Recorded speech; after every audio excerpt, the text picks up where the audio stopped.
Hello, this is Leah Gavin from Money, Wisdom, and Faith. I just wanted to share a quick message with you. I'm heading out. It's morning time. I love sunrises. I think they're the most beautiful time of the day. And I had some quiet time this morning, and some things just kept coming into my mind that I wanted to share with you. It's about opposition. Don't be surprised when opposition comes at you, because when you take a stand, opposition is the next step in the process.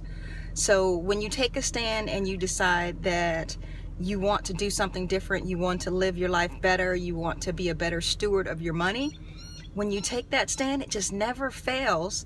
Somehow, something will happen. Something will break down, something will fall short, something will be past due.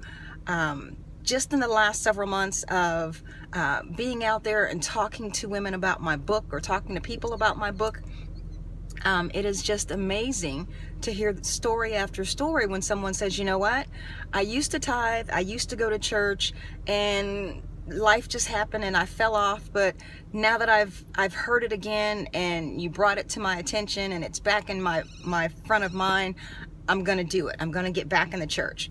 I'm going to go back to Bible study. I'm going to start tithing again. It is such a blessing to me to hear that. But I also want you to know that if you make a decision like that, don't be surprised that the next thing that comes will be opposition, because the enemy does not want you to move forward. The enemy wants you to stay stuck. The enemy wants you to stay in not enough. The enemy wants you to stay in lack. The enemy wants you to stay in not making the impact that you're supposed to make for the kingdom of God. I'll give you an example for my own personal life. I had been talking about writing a book for years. I had been thinking about writing a book for years. I had been telling people that I wanted to write a book for years. And no drama, no issues attached to it. When I put pen to paper, when I started working with publishers, when I started getting to the editing process, opposition hit me like no other. And I got to the very end of the process, and I had to make a major decision. Do I cave in the opposition and shelve the project that I believe that the Lord has given me, or do I keep moving forward? And it shocked me, the level of opposition that came at me. But now that I continue to see how God is using this conversation about 10 smart money moves and how to master your money and make a difference, how just me being obedient and stepping out on faith and saying, I don't know what you're going to do with this, Lord, but this is your project. So whoever you need to get it, we'll get it. Whoever you want me to share it with, I'll share it with. And just conversation after conversation has been a confirmation for me. So I just wanted to share with you, when you make a decision to move forward, don't be surprised when opposition comes. Another example that comes to me right now is last week I was in the Bahamas. I was at a Sunday service, and a pastor was speaking to his congregation, who 90% of them have been affected by Hurricane Matthew in a devastating way, right? We take for granted here in the United States that when we have storms and tornadoes and hurricanes and those sort of things, that within the next few days, people are rebuilding and land is clearing, fallen trees are gotten out of the way, infrastructure is functioning again. But it was 2 weeks after Hurricane Matthew had hit the Bahamas when I was there, and there were still families without electricity. There were still families without running water. Can you imagine trying to live your life, take care of your kids, raise your babies, get them ready for school, get yourself ready for work, 2 weeks without running water or electricity? That's not something we would even think about here in the States.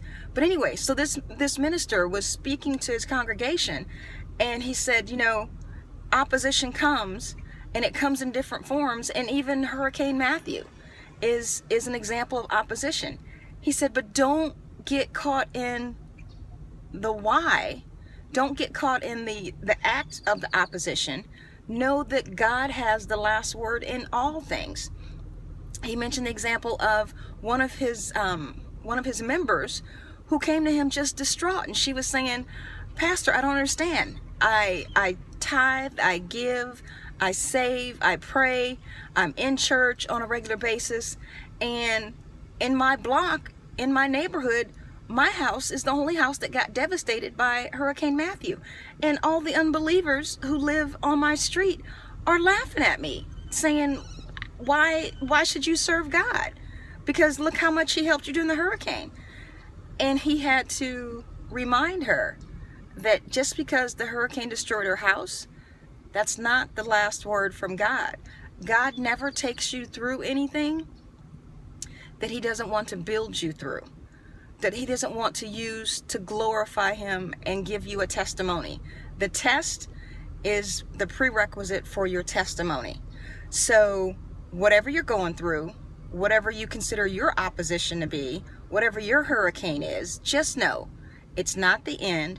And the question you should be asking is, God, what's next? What do you have for me next? What do you want me to use this test, this hurricane, as a stepping stone to get to? Again, this is Leah Gavin from Money, Wisdom, and Faith. Be encouraged. Whatever your test is, know that at the end of it comes a testimony. God does not lie. He never fails. He is ever faithful. Be blessed.